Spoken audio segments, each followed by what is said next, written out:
Сәлем құрметті студент, жағдайыңыз қалай?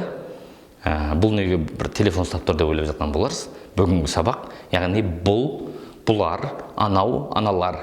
Яғни егер бір зат жаныңызда тұрса, ол біреу болса біз қазақ тілінде қалай айтамыз? Бұл деп айтамыз. Бұл телефон. This is a phone. This is a phone. Яғни бір телефон деген мағынада. Егер бұл телефон алыста тұрса ше, қазақ тілінде біз анау деп айтатын едік, ағылшын тілінде анау деген қалай болады? That is a phone. Яғни бір телефон алыста тұр деп ойлаңыз. That is a phone. Егер телефон біреу емес, екеу болса ше, егер екеу болатын болса, ол кезде these деп қолданамыз. These are phones. These are phones. These are phones.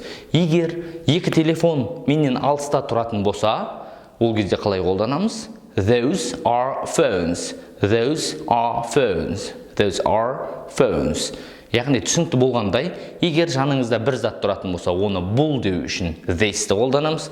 Егер зат біреу емес, екеу болатын болса, these-ді қолданамыз.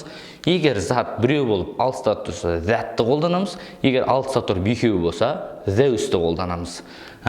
Сабақты түсіну үшін қазір жаттығулар беріледі, сол жаттығуларды орындаңыздар.